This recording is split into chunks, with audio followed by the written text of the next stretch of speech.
ಅಮೆರಿಕದ ಪ್ರತಿಷ್ಠಿತ ಬಾಹ್ಯಾಕಾಶ ಸಂಸ್ಥೆ ನಾಸಾದ ಸಾರಥ್ಯದಲ್ಲಿ ಹಲವು ದೇಶಗಳ ಸಹಯೋಗದೊಂದಿಗೆ ನಿರ್ಮಾಣ ಮಾಡಲಾಗಿದ್ದ ಅಂತಾರಾಷ್ಟ್ರೀಯ ಬಾಹ್ಯಾಕಾಶ ನಿಲ್ದಾಣದ ಜೀವಿತಾವಧಿ ಮುಕ್ತಾಯಕ್ಕೆ ಇನ್ನೇನು ಕೆಲವೇ ವರ್ಷಗಳು ಬಾಕಿ ಉಳಿದಿವೆ.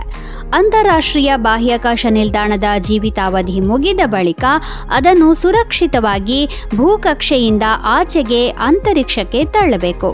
ಇಲ್ಲವಾದರೆ ಈ ಬೃಹತ್ ನಿಲ್ದಾಣ ಭೂಮಿಯ ಗುರುತ್ವಾಕರ್ಷಣೆಗೆ ಒಳಪಟ್ಟು ಭೂಮಿಯ ವಾತಾವರಣಕ್ಕೆ ನುಗ್ಗಬಹುದು ಅಥವಾ ಭೂಕಕ್ಷೆಯಲ್ಲಿ ಕಾರ್ಯನಿರ್ವಹಿಸುತ್ತಾ ಇರುವಂತಹ ಹಲವು ಉಪಗ್ರಹಗಳಿಗೆ ಡಿಕ್ಕಿ ಹೊಡೆಯುವ ಸಂಭವವೂ ಇದೆ.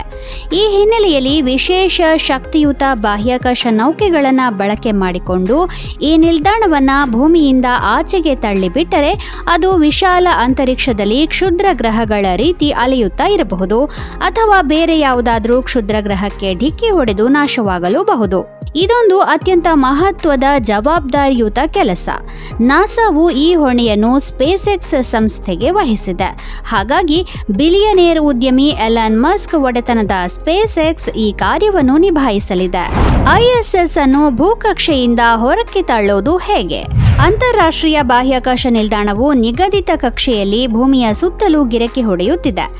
ಈ ನಿಲ್ದಾಣವನ್ನು ಭೂಮಿಯ ಕಕ್ಷೆಯಿಂದ ಆಚೆಗೆ ತಳ್ಳಲು ಸ್ಪೇಸ್ ಎಕ್ಸ್ ವಿಶೇಷ ವಾಹನವನ್ನು ಅಭಿವೃದ್ಧಿಪಡಿಸಲಿದೆ.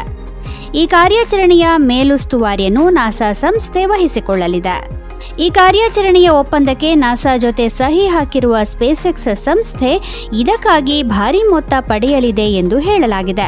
ಲಭ್ಯವಾಗಿರುವ ಮೂಲಗಳ ಮಾಹಿತಿ ಪ್ರಕಾರ ನಾಸಾ ಸಂಸ್ಥೆಯು ಸ್ಪೇಸ್ ಎಕ್ಸ್ಗೆ ಸುಮಾರು $843 ಮಿಲಿಯನ್ ಅಮೆರಿಕನ್ ಡಾಲರ್ ಹಣ ನೀಡಲು ನಿರ್ಧರಿಸಿದೆ.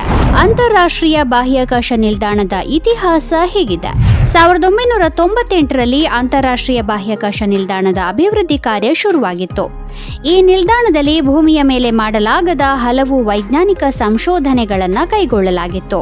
ಹಲವು ದೇಶಗಳ ಬಾಹ್ಯಾಕಾಶ ಸಂಸ್ಥೆಗಳ ಸಹಯೋಗ ಹಾಗೂ ಸಹಭಾಗಿತ್ವದೊಂದಿಗೆ ಈ ನಿಲ್ದಾಣ ಸುಮಾರು 2 ದಶಕಗಳ ಕಾಲ ಕಾರ್ಯನಿರ್ವಹಿಸಿದೆ. 2000ನೇ ಇಸವಿಯಿಂದ ಇಲ್ಲಿ ಗಗನಯಾತ್ರಿಗಳು ನೆಲೆಸಿ ಹಲವು ರೀತಿಯ ಕಾರ್ಯಾಚರಣೆಗಳನ್ನು ನಡೆಸಿದ್ದಾರೆ. ಸದ್ಯ ಅಂತಾರಾಷ್ಟ್ರೀಯ ಬಾಹ್ಯಾಕಾಶ ನಿಲ್ದಾಣವನ್ನು ನಿರ್ವಹಣೆ ಮಾಡುತ್ತಿರುವ ದೇಶಗಳು 2030ರವರೆಗೆ ಅದನ್ನು ನಿರ್ವಹಣೆ ಮಾಡಲು ನಿರ್ಧರಿಸಿವೆ. ಬಳಿಕ ಅದನ್ನು ಭೂಮಿಯ ಕಕ್ಷೆಯಿಂದ ಆಚೆಗೆ ತಳ್ಳಲಾಗುತ್ತದೆ.